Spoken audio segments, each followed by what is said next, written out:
edition of the Ad Podcast. And today I'm super excited about the show. Jacob Tell has been a friend of mine going back since pretty much since I've been in the industry. So over 13 years, we've had a relationship. He's been a past client with his ad agency, Oniracom. And he's got some exciting new ventures, one called Lodo Studios, which is an event space in Santa Barbara, and then District 216, which is a social club membership in and around the burgeoning legal psychedelics community. So I'm super excited to talk to him about all the stuff he's doing right now. He's a huge resource. And really the theme of this show is how to live your passion, be 100% all in on your authentic self. And really, like, how do you take your dreams, your visions, and turn that into a business? So I'm super excited to talk to Jacob today. Thanks for coming on the show, buddy. Thanks for having me, Dylan. It's great to see you. Even if we aren't in the same room, I always like when you come to Santa Barbara, we get some tacos, but I'll take this as a good runner-up. I love it. Well, we'll make tacos happen soon. So Jacob, what I think it's super interesting about you is, you've been an entrepreneur since day one. We've not all had that opportunity, but you pretty much started your agency pretty shortly after school, after you came off touring with Jack Johnson. So can you tell me a little bit about any of the background stuff that I might have missed, maybe fill in any gaps, and maybe just walk us through a little bit of the highlights?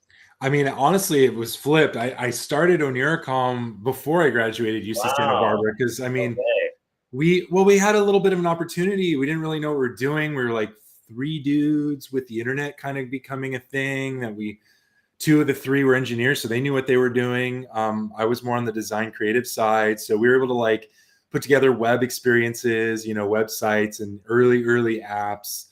And early e-commerce, and we were lucky enough to do it for musicians and filmmakers and entertainment brands. I didn't even know what the word agency or marketing agency was when we started. I probably would have described ourselves as like a web shop, design and development focused, and that was enough to get us into the music industry, which led to clients like Jack Johnson and led to opportunities like running the merchandise on the road, not just online. Yeah, no, I love that. So we were both majors at UCSB in the film department. I graduated in 2004. I don't think we had much overlap in school, but little bit. I graduated in 02. So not okay. Yeah. So I was probably like, at the frat house doing keg stands and hadn't quite got into my my major classes yet. But so what did you want to do? Like you went into the film major at Santa Barbara. Like, what was your intention going into that major, and what was your plan? I don't know if it was, for me, I never planned to get into the advertising industry, so that wasn't on my checklist. Like, I don't know that. I mean, I definitely didn't plan what happened. I'll tell you that. Whether or not I planned to be entrepreneurial, I don't know. I thought for the film side of things, I was certainly going to become a screenwriter. I mean, that was kind of my passion, was writing. As UC Santa Barbara's film, and now it's called the Film and Media Studies program. They added and media that we didn't have. That was a theoretical driven program, right? We didn't do a lot of hands-on production. There was some opportunity for some production, but it's not like USC or UCLA or some of these other programs where they're just hardcore getting in people ready to go into the industry and work hands-on as, best boys or dolly grips or whatever. So for me, it was like the reading, the writing, the synthesis of the films, and then coming up with my own concepts in trying to write scripts. I realized after having some classes with Professor Portuguese and some others that I was not a very good screenwriter at all. I mean, it was very challenging to write, to come up with an idea even, let alone write a script that was worth writing. Was just, I loved how much he would just poke holes in everybody's ideas. Yeah, it's funny. I actually had the same intention. So okay, I knew I wanted to be in the entertainment industry to some degree, and definitely went into the film program with that intention, but not really knowing what part of it.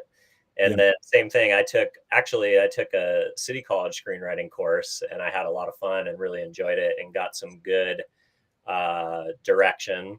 And then I took Paul's classes as well. And what I loved about Paul's classes was it was like the closest thing to replicating a TV writer's room. Yes, I absolutely. love the creative process of like fleshing out a story with a group of people versus like hiding in a cave, hitting keys by myself. Totally. I love that collaborative creative process. So I thought I was going to be a screenwriter too. And I went to LA after school and had a bunch of jobs in the entertainment industry. And I got to sit down with Stephen J. Cannell before he passed away, Oh, wow. and talk to him. He was the second most prolific producer of the 80s and 90s with like Commish, 21 Jump Street. Probably only Aaron Spelling did more TV than he did. Yeah.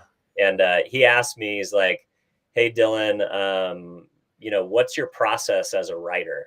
And I was like, "Oh, that's an interesting question." Well, at the time I was a development executive at Nash Entertainment. And I told him, well, I basically do, my day job, which is show up at 9 and leave at 6:30. And I do all the things that I have to do for my boss.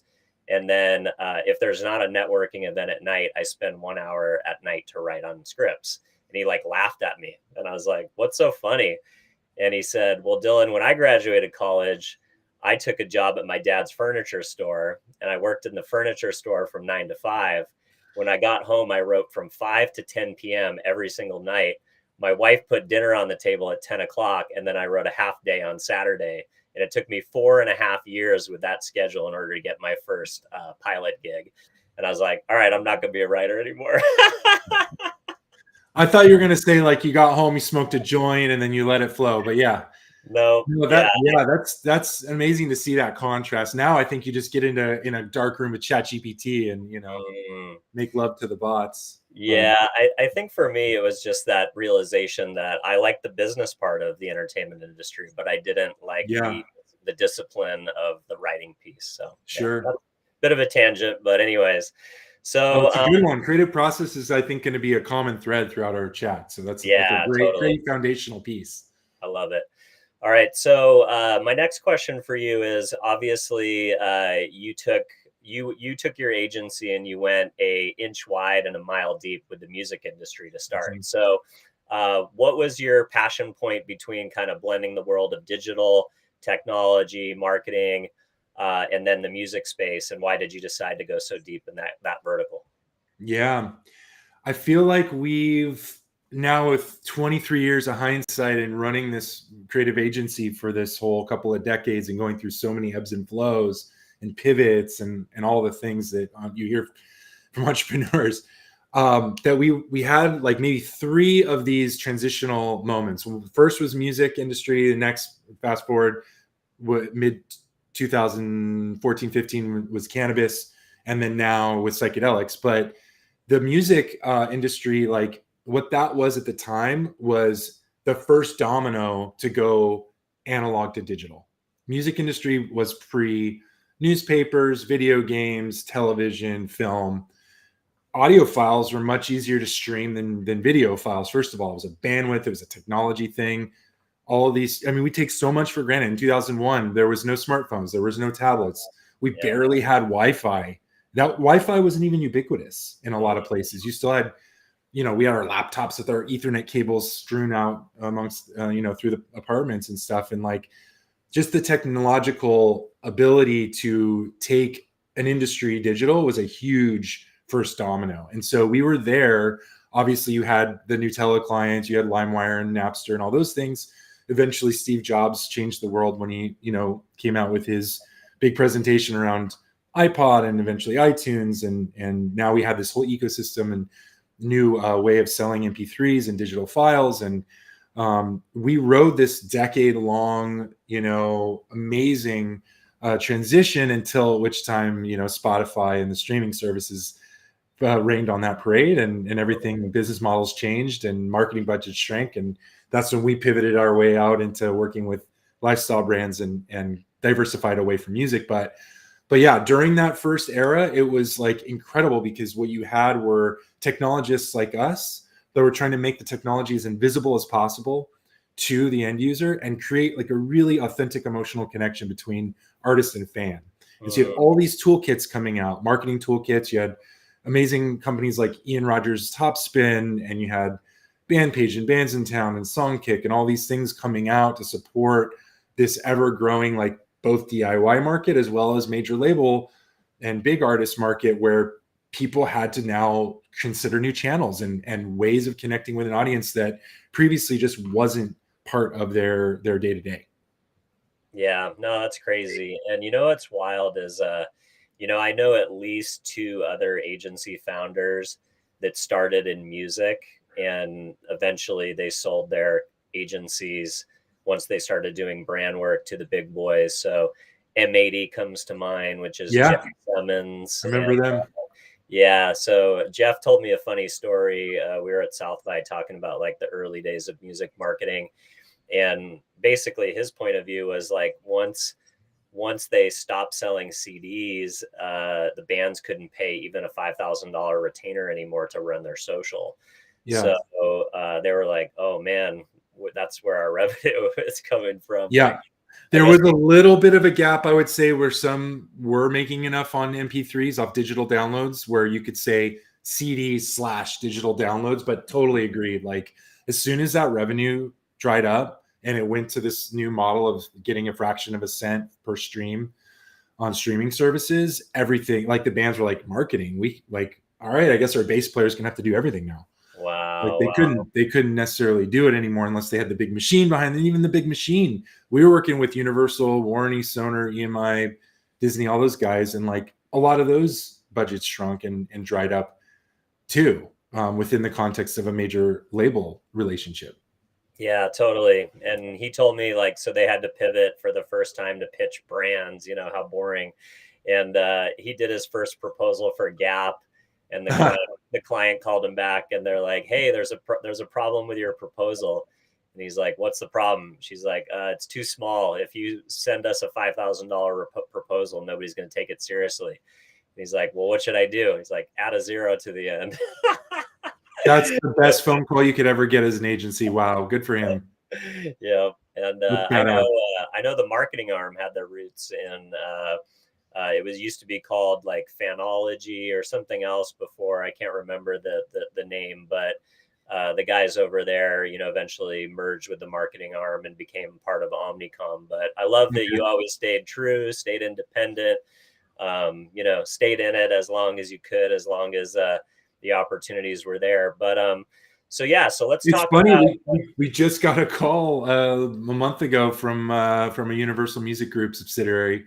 It's like, let's get the band back together. It's been 10 years. You remember us? Well, I was actually, do you remember us? And I'm like, yeah, totally. Do you remember us?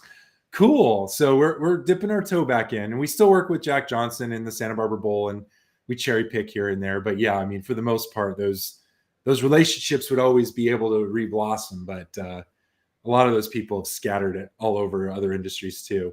Yeah, totally. So, so I want to talk about kind of your first pivot, and, you were, I would say, ahead of the curve again when the cannabis industry, started to pop up, especially with California being the first state to legalize, a lot of activity in and around the Santa Barbara area on the venture side and the farming side, kind of Central Coast. So, what made you decide to kind of take that first pivot and be an early adopter on the cannabis space? Oh, great question. I mean, first and foremost, passion, right? Like it's been in my DNA. When I was at UC Santa Barbara, was on the board of our local chapter for NORML, which is the National Organization for the Reform of Marijuana Laws. I've always been very socially and politically active in the ways that I feel authentically aligned to, called to. Environmentalism, working with Jack Johnson and Earth Day, and even before that with the cannabis issues and hemp, and in the 90s, trying to provide patients with safe access to their medicines and all those things. So cannabis, we rebranded to cannabis. It was always marijuana, but we've grown up. It's cannabis now. Right.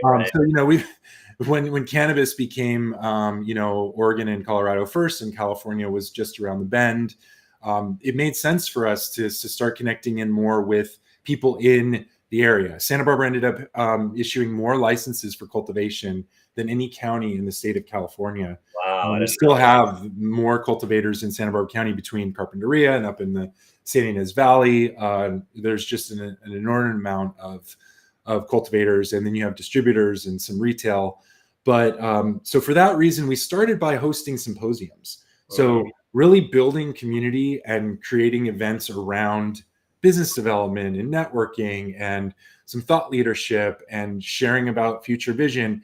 That was part of the DNA as well. So like these things are sort of the precursor to what ended up becoming District 216 this last year. But we had been doing these community-driven events in cannabis and trying to position ourselves as, hey, we should be the go-to marketing branding agency of choice for y'all, whether you're getting a license or applying for a license, or you're an attorney trying to get in this space, or you've got land that you want to convert over to cultivation, or whatever those early conversations were. We were trying to bring as many of those folks in the room and create some sort of a community around it. Yeah, that's super cool. And for me, I've been sober going on 10 years, but I'm a huge supporter of legalization. My dad has one of the licenses for Goleta for basically all the licenses except storefront. So he's been in the industry for a long time. Awesome. And, yeah. It's like, I just, from even as someone who no longer partakes, I see it as a miracle plant, whether it's pain management, whether it's anxiety, whether it's, sleeplessness. I mean, Big Pharma has done a really good job in trying to demonize it, but it's just such a great, amazing plant for so many things on the health side. Not to mention, what's the last time you saw somebody do anything really stupid when they're high? I mean, when people are drunk, they do all sorts of horrible and brutal things. And, it can cause a lot of problems within families and stuff like that. But I don't know. I've just never met somebody who's a recreational marijuana user that suffers from anything other than a case of the munchies or maybe a little bit of low motivation from time to time. But other than that, it's like, it seems to me like, it seems like all the trends are pointing in the direction of, cannabis is going in this direction, and, traditional, I hope pharmaceuticals are going in this direction too. I don't know if that's the case or not, but I definitely know that spirits and beer are kind of on that, not a growth decline where cannabis is. I mean, I well said to all your points, and thank you for highlighting all the, the whys and the purpose behind, why we're aligned with the space that we are. And I mean, going a step further with the pharmaceutical conversation, I would say that you're starting to see them push back on psychedelics a bit. I mean, what they're doing to try to demonize ketamine. I mean, that whole headline that came out about Matthew Perry with, drowning on ketamine, which had nothing to do with ketamine itself. It was all other cocktail of things that were in his body, and, being in a hot tub, not sober is probably not a good idea. But, watching Governor Newsom veto the psychedelics bill, I mean, if you follow the money, you will find that Big Pharma is behind a lot of these moves at this time. And, until they're able to patent a plant, cannabis or whatever other psychedelic compounds, that are coming out, analog derivatives of psilocybin mushrooms, that's when they're going to get involved, is when they can own and the patents and rights to these drugs. That's their game. So until that time, they're going to be pushing back on these things. But I think a lot of us have woken up to these alternatives. And what I keep saying is that we have an opportunity and the obligation to take healing into our own hands and actually look at healing as something that we're responsible for in our own lives, within the context of a community, within the context of people helping us, whether that's, on the psychedelic side, if you want to jump a little further into that, finding guides or finding practitioners that you trust, or therapists, ketamine assisted therapy doctor, for example. That is somebody taking healing into their own hands and saying, we're not just having to go down this one pharmacological path that we were presented as kids, along with the whole white picket fence and the 2.5 kids and the American dream. I mean, we have these new ways of self-healing. So yeah, I think that people are starting to wake up to that more, and normalizing the conversation through community, through events, and seeing productization and product development in new categories. Is all of those are cumulative efforts, seeing a cultural shift. Yeah, no, I love that. And I think also, why I was really bullish about cannabis, we were able to work with Dan Balzerian's company, Ignite, kind of in the early days, which was kind of the kind of the cool party brand, I guess, if for a lack of a better terminology, all the way to the other side of the spectrum, which is Nativus, which is, CBD beverage for housewives, essentially as a supplement, right? So what I love is there's like a full spectrum, whether it's, kind of more of the recreational party vibe, all the way to straight on just like, CBD and marijuana derivatives and things from the cannabis plant for supplementation and sleep and anxiety.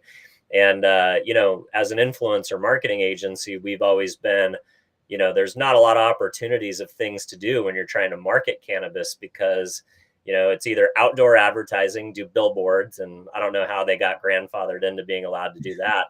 But as you know, like all the platforms, even if it's not illegal, they self-censor to a really high degree. Like Google starting to like open up the kimono. You've got, ad networks like Canvu, and Facebook is starting to, barely crack the door open, but really only for the big boys and for very specific use cases. So we were on the lucky end of being beneficiaries that content marketing was one of the tactics that you could pull off. And, it was still a game of whack-a-mole, though, like totally getting struck in by the platforms and stuff like that of what was allowed, what was against community guidelines, how do you make it not super call to action heavy and more lifestyle-y. But I mean, funny enough, they're all for taking, Russian fake news ad dollars all day long. That's cool.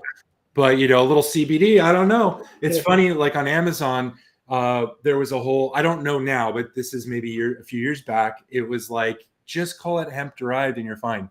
Take the CBD off the label, put hemp derived in its place, and Amazon's cool. As soon as it says CBD, out. So yeah, just these arbitrary rule sets and watching the advertising community scramble to try to keep up with it. It just goes to show you how far behind a lot of the, capitalistic interests are to the cultural shift that's occurring. Yeah, no, totally. All right. Well, I want to spend a little bit of time on Lodo Studios because I think that's pretty exciting and interesting too. So it seems to me, I was living in Santa Barbara during COVID. You and I were having conversations about how rough it was getting right as COVID was putting us all into lockdown. And, it was a dicey time for all of us. You guys had to send a lot of employees home to work from home, as everybody did.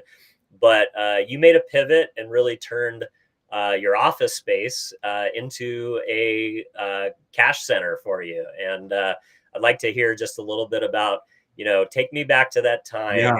What was things like, and where did you get that innovative, light bulb moment to pivot to, studio production, live streaming, kind of all the stuff that you guys did to not only survive, but thrive during COVID? Man, it starts with, oh shit. It starts with that oh shit moment. Like, no joke. I remember it just going like, what are we going to do with this overhead? Like, we just have this empty shell of a building. We had just gotten in a 15-year long-term lease. We had put in $250,000 to the building to make it beautiful. We had all these humans in here, and then now all of a sudden the humans are, this was like into 2018 that we had done all this work, and we'd gotten our stride in 19, and now here's 2020, boom. So we really we were forced to figure out how to monetize the building. So we did it in sort of not necessarily planned this way, but it ended up being a 3-phase rollout. First, we started with some tenants in the building. We had enough nooks and crannies where people could be 6 foot of social distance. They could be far enough away from each other to be behind a closed door, and we had all the things. We had the temperature check at the door. We had the hand sanitizing of the hands. We had the little decals on the floor. This is 6 feet apart. We did all the things that we all had to do. And so once we had a couple of tenants to anchor in, that helped a little bit with the overhead. And then from there, it was, as you said, photo and video we had already been doing as a marketing agency. So we opened up the space to the creative community of Santa Barbara and the Central Coast here in California to invite others to come in and use the space for those things. We already had gear. We already had backdrops and green screens and even team that could come help in some cases where they needed assistance as well. And funny enough, we found one of our little niche COVID, that we're talking 14 months here. We did 36 live streams for nonprofits. All we did was they couldn't do their galas. They couldn't raise their $250K for their operating budgets for the next year because events were dead, right? But what we could do is bring the event inside of Lodo Studios, do a live stream. We have the turnkey person, producer, gear, cameras, multicam type thing where we could switch live. And then we were doing the paddle raise or the virtual donations through the platforms. Wow. And they were able to like maybe not quite raise as much gross, but they made more net because they had a lower overhead. They didn't have to buy dinners for everyone and do the rubber chicken round table thing and all that. So it ended up being really an interesting, roll with the punches, and 36 nonprofits got to benefit by hosting their live streams here. So that was kind of phase 1, phase 2. And then phase 3, once COVID restrictions lifted enough, it was all about events. And it was like, all right, let's really stress test the building and do some fun things. So first it was like private parties. And then we ended up getting this amazing group called Don't Tell Comedy. They've come here and done probably at least 10, if not more, live comedy shows right here in our parking lot with chairs. And we could fit we found out because of them, we could fit 225 folding chairs out there. So it was bigger than most small venues in town. And, they just did a BYOB and a blanket thing outside, and they had some nice lights and a couple of heaters, and it was cool. Then we did a few music events, and then it became like, okay, we've got something here. Let's actually kind of formally launch this out to the Santa Barbara community and say, hey, we are now a rentable venue. We have production event and production rentals on the two sides. And we've officially spun out Lodo Studios Inc. from Oniracom last year. It's become a separate entity. It's got separate ownership. It's got its own revenue. We've taken a lot of the overhead off of Oniracom, so less burden for the agency to have so much of that overhead covered each month, which is fantastic. And Lodo can be its own thing and its own brand, and people are starting to have an affinity to it. So it's pretty cool. That's awesome, man. Well, props. It's always great to hear stories about people who are able to take their COVID experience and turn it into something, long lasting and make it through. So that's I love that story. Yeah. So let's hop into District 216 now. So I think this is kind of the crux of what I wanted to talk to you and really get through to the audience. So you and I have known each other for going on 13 years. I knew you were a big fish guy. That's pretty much what I knew about you. And I know, the things. The band, for those of you that don't know, not like I like fishing just fine, but going to fish concerts is what Dylan means. For those of you who need the PHISH clarification. Exactly. So I knew you were part of that culture, and I know some of the things that are associated with that culture. And that was kind of pretty much all that I knew. And then I started getting emails from your newsletter. I gotta say, probably about a year and a half ago, maybe things kind of kicked off. Yep. And you took your passion, which is again, being ahead of the curve, the legalization and commercial medicinal use of natural occurring psychedelics inside of medicine, and in a lot of states are looking towards recreational. Mm-hmm. Again, being kind of ahead of the curve on that. But you didn't just decide to create another agency capability or brand your specialty as an agency and go hard after that market and starting working with early stage companies in that space, which you could have done. You've done it before. You've done it successful in 2 other verticals up to this point. But you decided to really launch this community, and is already kind of iterative in what you had done in the cannabis space. So tell me a little bit about, what was this light bulb moment? And then I think the other thing that's really exciting, if you could, spend some time touching base on, is, I imagine you probably had a little bit of hesitation around sharing your authentic self, that this is part of who you were. And kind of what would that mean to your professional reputation amongst your more kind of straight-laced clients, I suppose, or your network of people that don't know what that community is all about? I know that was a mouthful, but can you kind of dive into some of that? Yeah, let's see if I can keep up with all those threads. I think I got you, though. Thank you for framing it so well, Dylan. I appreciate it. To piggyback off the Lodo thing, just to cut to that part, I think that's an interesting piece, is I rent from myself. So when we do these District 216 events here, they're at Lodo Studio. So I'd already kind of set this framework up, right? I've got this marketing agency. We've got this event space that we can bring communities together. I have a background in Santa Barbara, putting on community events, doing some private cannabis events with tasting lounges and consumption on site, pushing the boundaries of risk, right? Taking some risk there, pulling together thought leaders, doing some of this educational type. And also in the entrepreneurial startup world, we've worked with Startup Weekend and we've done some events around there. So if you put all that stuff in a blender, really, along with my passions, which, these 4 pillars of content of District 216, art, music, cannabis, and psychedelics, that really what came out of it was District 216. The aha moments, there was a few of them actually. First one happened kind of the tail end of the pandemic. I had one of my best friends, we've co-created together. A lot of his art is here in our space. We've done, media projects together. And he's just like, God, you're so good at events. You're so good at community building. Why aren't you doing more of it? And his challenging of me, and like, we're in this sort of like COVID pandemic. What are we doing with our lives? And I'm having to start this Lodo thing, and like, oh, wow, I'm rethinking things, and humans are moving around. And one of my business partners ended up moving to Australia and mixing up a lot of the energetics here. So it was just the perfect kind of setting to go, I do want to do something more around community and events and production and media and all these things.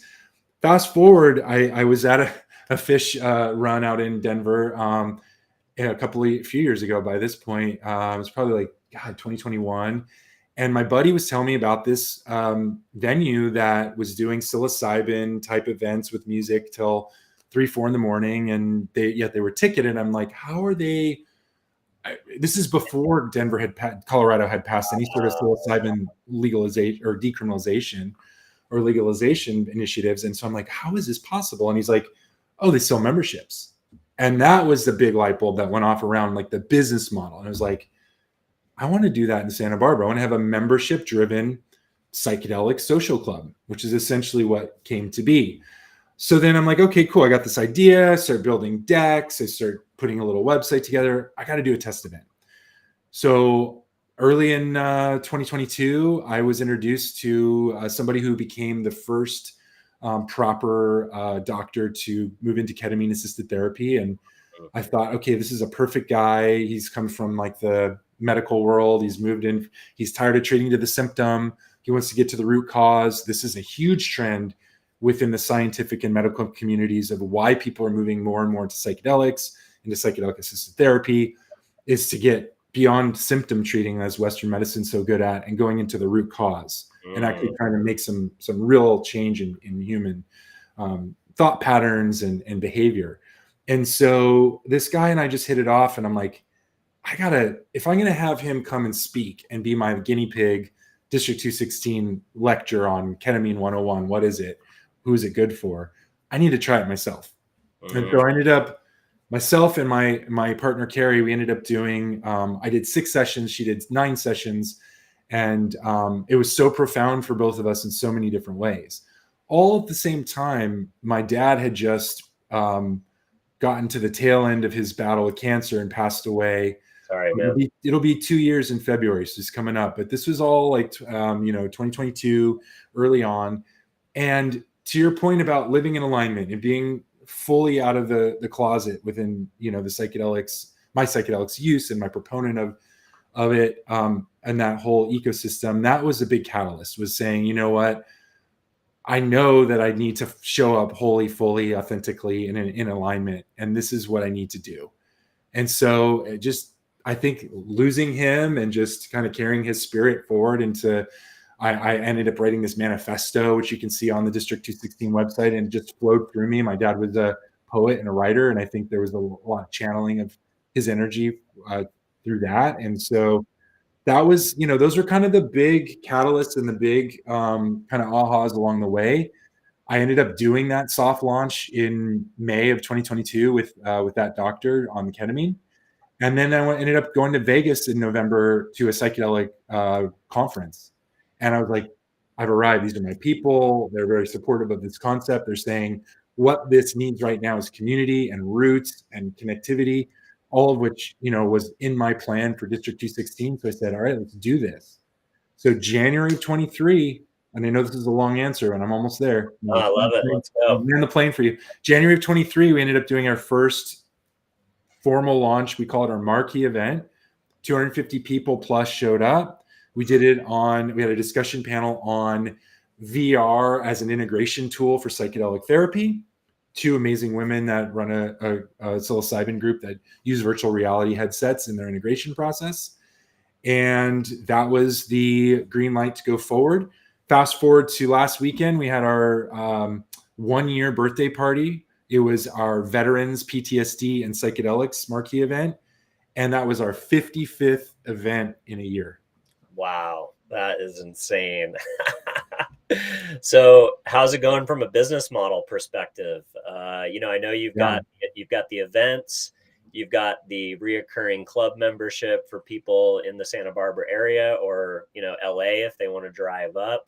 And then you've got kind of a VOD subscription Patreon style model as well for those like me that can't get up to Santa Barbara all the time. How's the business model going? Yeah. So when we launched, we didn't have content filmed in the can yet, right? We were still developing, we launched with the marquee event. I didn't even start my weekly Wednesday night gatherings until March. So from like January to March, we had done 1 event. So really from March till this next January, 54 more events. So we're talking about a weekly Wednesday, interviews, lectures, presentations mostly. Then we surveyed our audience and they're like, we want more interactivity. So we started to do roundtable conversations. We do a series called Dosage Dialogues. We talk all about dosing and sort of the 101 of that. And then we started Siri just came on. And then we started another roundtable called Conscious Connections, where we allow people from the very novice level all the way up to psychonaut level to come in and ask questions and share experiences. And then we also do documentary screenings. So once we kind of figured out all the different formats of these Wednesday night, weekly evenings that we host, membership started to flourish more. And then we started to capture content. So by the time August, September rolled around, we launched the online platform. We ended up using Mighty Networks, which is a great community-based technology. So we didn't have to build, a brand new app. We were able to leverage something off the shelf and customize it. And we now have about 30 pieces of content. Those are 60 to 90 minute long pieces of content that are in there, video on demand for members. We sell online memberships all the way up to business memberships. So we have 4 different tiers. And yeah, our revenue streams are pretty diversified. We have the recurring revenue with our memberships. We have guest tickets. If people just want to come try it once, they can come to a Wednesday night, or they can come to the marquee events and buy guest tickets. We have sponsorships that we sell for brands and organizations that want to have a table at the big marquee events. And then we have our business memberships for brands that want to have more association with us long-term and get highlighted on newsletter and social media. So it's been great. We are looking forward to expanding into more geographies in the coming years. Looking at Denver and some other places in California. And but I think Santa Barbara has been a fantastic test market. We have drawn probably about 25% of our marquee events have come from the Bay Area, LA, San Diego, Vegas. So we have a fairly decent draw into Santa Barbara as well. I mean, who doesn't want to come here and see some good content? And we always put some live music there as well. And we call it edutainment. I love it. And I love that you're already thinking about what's the franchise component. And I know you guys were promoting the psychedelic section of MJ Biz as well out in Vegas. So it seems like there's some potential for pop-up kind of, opportunities out there in and around, not just the business side of things, but maybe some of those intersections with music and culture, whether it's Fish or Dead & Co. or, other genres that kind of, tie in, or even like a South by Southwest activation or something. Absolutely. Like that. Yeah. We want to be more on site. We did two conferences so far this last year. And then we did one offsite event in Ojai with a breathwork facilitator. So we are thinking in terms of more pop-ups. I've been suggested by a couple of people that we ought to take it on the road and do like a tour and do a District 216 coming to a city near you. We thought a little bit about that. So, that takes more coordination with localized communities in different geographies, but I think that's doable as well as a potential model, and maybe even to test out those markets before we decide to plant roots. Yeah, that's cool. So I want to pivot the conversation a little bit to our side of the business. So how important is an influencer community to what you're doing with District 216? I mean, I'm going to be fully transparent that this is a niche that I have spent zero time diving into, but I imagine, there's a niche for everything under the sun. There are metal detecting influencers. I bet you you're in this space and you don't even necessarily realize it, because psychedelics is one keyword of many. I mean, you could call this the consciousness movement. You could call this the wellness community.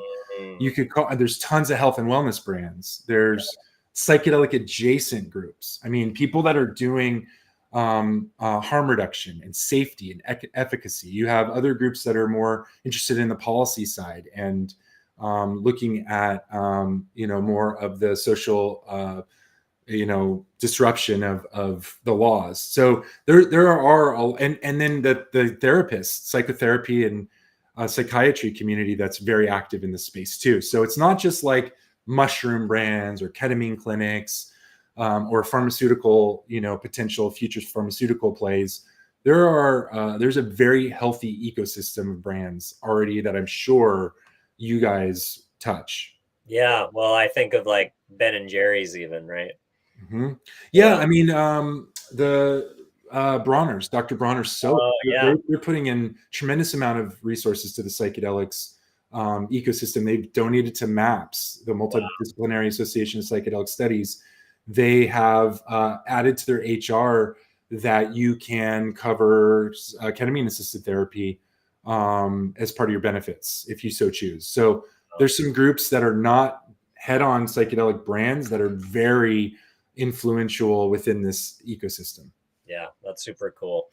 Well, this has been awesome, man. I wanted to ask you one other question.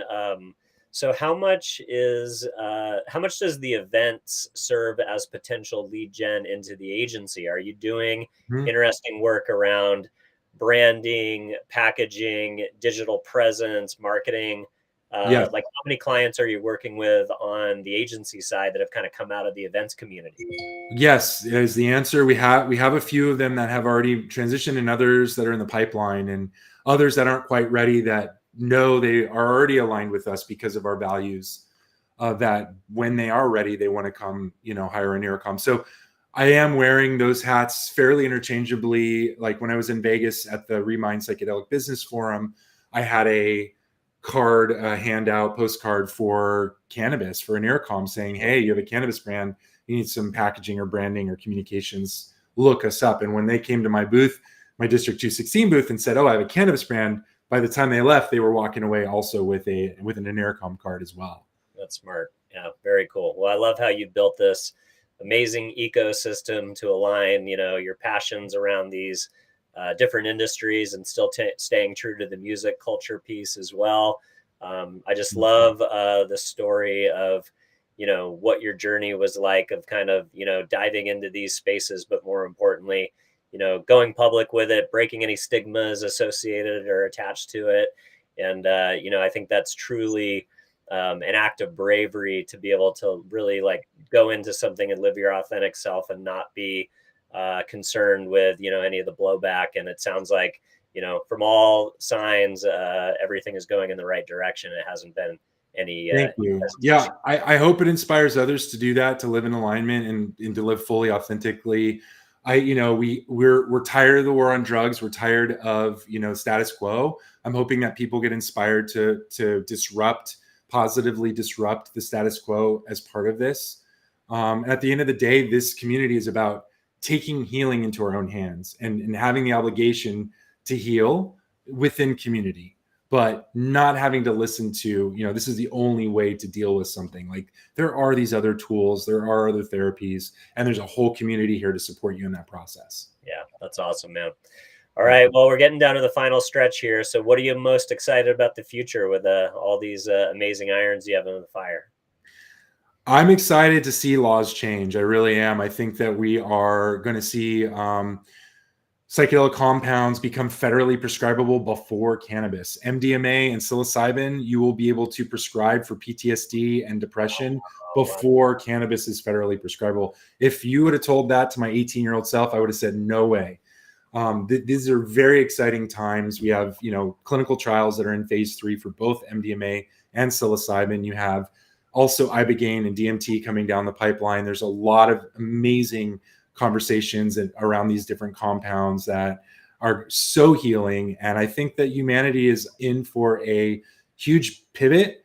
And I think it's really the antidote to any a concern around AI and around, the human potential suffering as a lazy response to AI. I think that what we have over AI is the use of the responsible use of psychedelics. Wow. And that is our edge. I think that is our edge over AI. So I think that's going to be an amazing thing to see flourish over the next 20 years. We'll see what happens. Yeah, that's awesome, man. Like I said, I'm currently still in the phase of life where, nothing mind altering, but it's definitely, I have friends in the industry that microdosing mushrooms is a very normal part of their creative process in big corporate structures that would completely maybe shock you, maybe not. Would not shock me at all.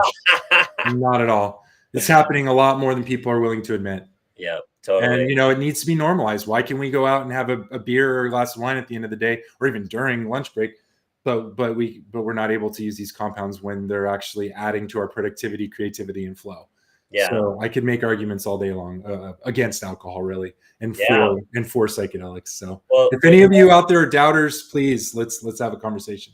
I love that, and not to derail, us coming to a logical conclusion here real quick, but I did think it was pretty awesome when I was doing the research on this show that you actually don't allow alcohol at your events. Can you talk? No alcohol. They're dry events. We do have cannabis beverages. We do have elixirs that have other things like kava or kratom or some Kana extracts. There's all these other things that are pretty social and amazing that you don't need alcohol to have a good time at a party. Who would have thunk it? But you could go to a lot of other places and drink. Ours is not one of them.